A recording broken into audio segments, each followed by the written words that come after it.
Melissa and Aaron here, and take a look at some of the images that are coming out of Ferguson, Missouri right now. This is insane. Riot cops and SWAT teams have descended on that part of the city following the shooting of an unarmed teen by police. And we've been taught that this is normal. We've been normalized to this, that this is what police look like, that we can expect this kind of response. It's unbelievable how much they prepared in the name of a domestic terrorism threat when we've known all along this would be used to occupy the people and quell riots. I mean, look at this footage. This is America right now. This is what's going on in our country. Look at those cops marching on the streets, dressed like soldiers off of a battlefield. Does that look like they're restoring order to you? It looks like the same way they've trained at the G20 and all these other high-profile events. Yeah, does that look like peace? Does that make you feel safe, America? Look at that. It looks like extras out of Pink Floyd's The Wall. Ugh, so creepy. And this is what is going on. This is what happened that we know of so far. An unarmed teen was shot by police in St. Louis. Michael Brown, he was killed. There are conflicting reports on what led up to that event taking place. There was a woman who said she watched it from her whole front yard, and it was really strange because for some reason, an 18-year-old teen who had no weapons on him just randomly decided to go up to a cop car and try to steal the cop's gun. Doesn't make a lot of sense. But then you have the friend who was with Michael Brown at the time he was shot, who said that they were just walking in the street and the cop drove by and said, "Get on the sidewalk," and then decided to turn around and come back, and a whole altercation started with that ended in the cop just randomly threatening to shoot this kid, shot him a whole bunch of times and killed him.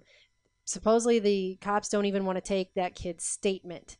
But all of that has exploded very quickly in less than 72 hours to a full-on militarized police force occupying the streets of St. Louis, Missouri. For some reason, the rep from Georgia, John Lewis, is now calling on President Obama to declare martial law. I'm not sure what dog he has in this fight, but I would say, I don't know about you, John Lewis, but to me, when I see SWAT police marching on the streets with 50 cals and AR-15s driving tanks straight off the battlefield in Afghanistan, martial law has already been declared, okay?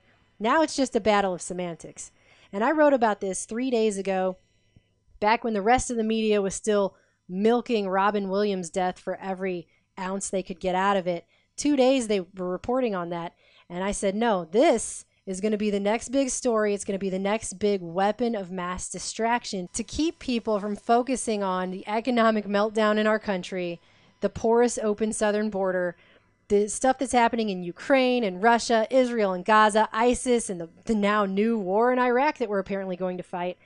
The first night when these peaceful protests broke down into looting and rioting, and I watched videos of people destroying a Quick Trip gas station, destroying a tire store, and I was listening to a reporter on the ground, a local St. Louis reporter, talking about how he thought it was really odd at the tire store that the cops were standing down and just letting it happen. And they actually got in their police cars and drove away. And he watched that and he reported on that. And I remember hearing him thinking, something is totally not right with this. This is going to be the next big deal. And we also have police not just targeting rioters or people that are destroying property, but we also have police targeting news crews that are on the scene. We know that InfoWars reporter Joe Biggs was saying today that he was shot in the kidneys by rubber bullets. We have police firing tear gas on an Al Jazeera news crew. I mean, look at this video. Look at that. They're clearly a news crew. They're standing there. They're all set up on the street with thousands of dollars of lighting and camera equipment. I mean, obviously rioters aren't going to show up with thousands of dollars worth of equipment. And they fired tear gas at them. And then they said, oh, sorry, that wasn't intentional. And in the meantime, you also have reporters being arrested as SWAT teams descend on a local McDonald's and evacuate the whole area, pull people out of the restaurant, and told these reporters, one was from the Washington Post, the other was from the Huffington Post, that they were trespassing and arrested them. And there's video of that going on, okay? And these don't look like any police you remember, all right? Almost immediately, the FBI said, we're going to investigate this shooting. When does that ever happen that immediately, within 24 hours of a shooting happening, the FBI is instantly on it. How often does that ever happen? And since that has happened, that first day, it has been a snowballing. The FBI said they would get involved. Then they put out a document saying the new Black Panther leader is in the area, encouraging violence. Definitely a provocateur. Then you have Holder dispatching the team that inflamed the Trayvon case, the Community Relations Service team. Can't get more Orwellian than that. To go to an already racially charged situation with inflammatory rhetoric and make the whole thing worse. They're the ones that organized the protests in Florida. Then you have Anonymous immediately hacking the city of Ferguson's website, and now today, or yesterday, I'm sorry, hacking the police website. And within a day, you had Al Sharpton, FBI informant Al Sharpton, saying, without justice, we're not the country we claim to be. And this is how you could see it's scripted. They're pushing everyone's buttons as normal. The same country that had healed enough to elect a black president was on the verge of breaking apart along racial lines when they provocateur these events. In my analysis, it's clearly to cover up the ongoing effects of the economic collapse, the fact that everyone is doing worse than they used to blame it on ourselves for being debased and getting into riots, getting divided on racial issues. It's really disgusting, and unfortunately, we've seen it before in the 60s and 70s. And you even have Obama leaving his Martha's Vineyard vacation to make a statement on Ferguson with some Hallmark card crap about how we're all part of one American family. Meanwhile, here's what the protesters think of Obama and Sharpton.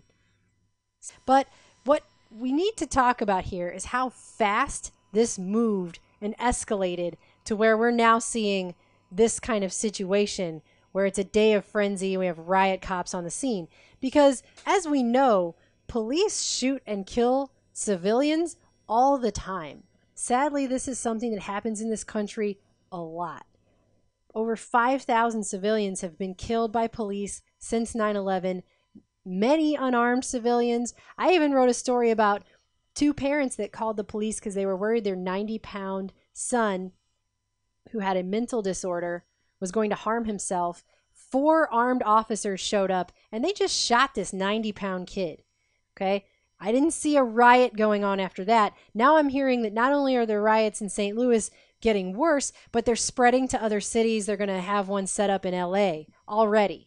Okay, but what we're not talking about here is Cointelpro involved in this because of how quickly this became a national issue, how quickly all of these national resources are being pushed into this area, and how now it's part of the 24/7 news cycle. Nothing goes there to that level unless it's promoted there specifically. I mean, we know that the FBI organizes almost all terror plots in the United States. That's on record. That's not something I'm making up. And we know that Cointelpro gets involved in these situations.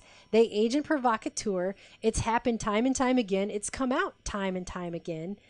And, you know, back in the day, good industrial jobs were making many Americans, both black and white, prosperous. The civil rights movement had peacefully advanced a lot of changes in America, but it turned dark through provoking race riots in major cities, starting with Detroit and spreading to dozens of cities. The FBI infiltrated the Black Panthers, they assassinated Fred Hampton, and they spread a lot of discord and disharmony at a time when the industrial base was bottoming out. They were starting to ship jobs overseas, and everybody was starting to do worse. Through the fog of Nixon and Ford and Carter, people ended up a lot worse off, and with higher energy prices and lower real wages, a lot of inflation in the country, but it was seen through this distorted lens of racial tensions.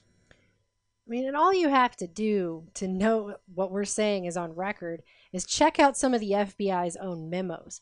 I'll put a link to this PDF in the description. This is Counterintelligence, a documentary look at America's secret police, the FBI's counterintelligence operations.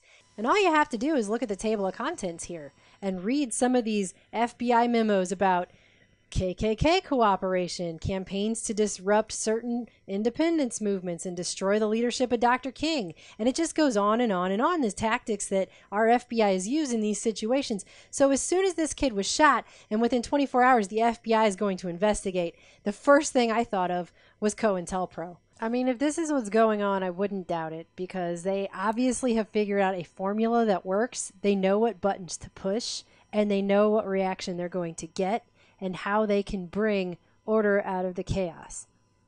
And Now, what do we see? We see this. This is a picture of Ferguson, Missouri. This is American militarized police force occupying the streets of St. Louis right now. This is what's going on, and they've trained us to expect and accept this, and this, and this. Do those look like any police you ever knew? When did this become this? And the real question here is, while the right hand is busy doing this, what's the left hand doing?